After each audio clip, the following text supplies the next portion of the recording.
Hello friends, welcome to Cooktails. আমার আজকের recipe পার্শে মাছের তেল ঝাল।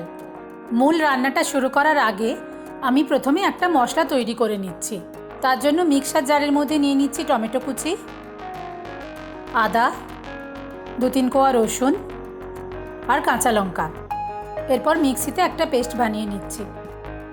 এবারে আমি রান্নাটা শুরু করব। রান্নাটা খুবই সহজ আর খেতেও দারুণ হয়। আমার মতো যারা বিভিন্ন ধরনের মাছ পছন্দ করেন তাদের খুবই ভালো লাগবে। পুরো রান্নাটা আমি কিভাবে করি তা জানতে ভিডিওটি শেষ অবধি দেখতে থাকুন।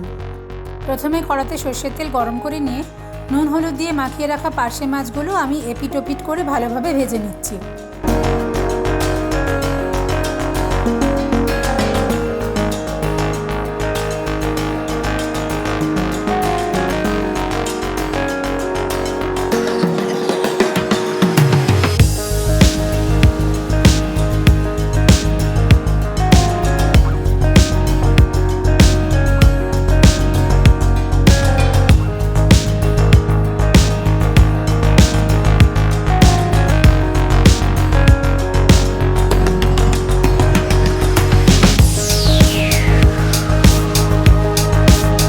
মাছগুলো ভাজা হয়ে গেছে।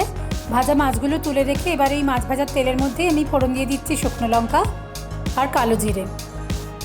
এরপরে শুরুতেই যে মশলার পেস্টটা তৈরি করেছিলাম সেটা দিয়ে দিলাম। মিনিট 2-3 ভালোভাবে কষিয়ে নিয়ে সব গুঁড়ো মশলাগুলো এক এক করে দিয়ে দেবো। রান্নাটা যেহেতু তেল ঝাল তাই এই রান্নায় তেলের ব্যবহার একটু বেশিই হবে।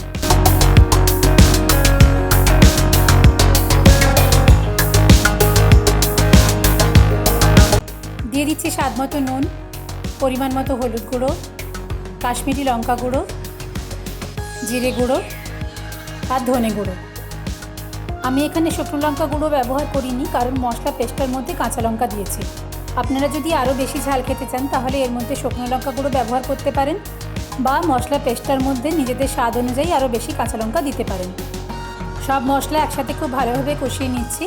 মশলাটা কষানোর সময় যাতে কড়ার গায়ে লেগে না যায় তার জন্য সামান্য জল দিলাম। দিয়ে দিচ্ছি সামান্য কয়েক দানা চিনি। এটা একদমই অপশনাল। কষানোর সময় চিনি দিলে রান্নার রঙটা খুব ভালো হয়, সে কারণে দিলাম। আপনারা চাইলে স্কিপ করতে পারেন। মশলাটা কষাতে কষাতে যখন মশলা থেকে তেলটা আলাদা হয়ে যাবে তখন এর মধ্যে দিয়ে দিলাম পরিমাণ মতো জল। তেল ঝালের গ্রেভি খুব বেশি হয় না, মাখা মাখা হয়, সেই বুঝে জলটা দেবেন।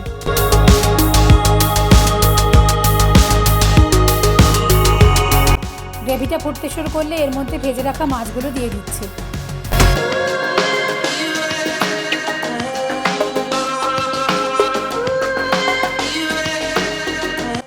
মাছগুলো গ্রেভির মধ্যে মিনিট 2-3 রান্না হতে দিলাম। সবশেষে 2 কাঁচা লঙ্কা দিয়ে মিনিট খানেক পরে গ্যাসটা বন্ধ করে দেব। নামানোর আগে রান্নাটায় ধনেপাতা কুচি দিলেও ভালো লাগে। আমার কাছে ছিল না তাই আমি দিইনি, আপনারা চাইলে দিতেই পারেন।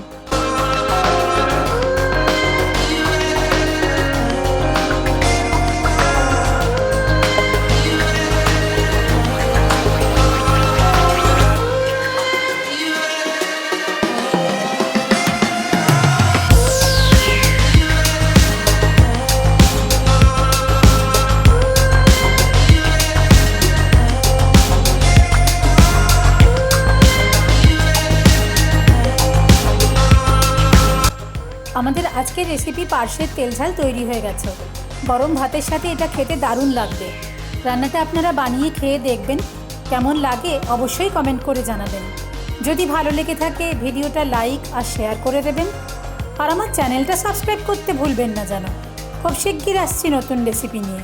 টাটা।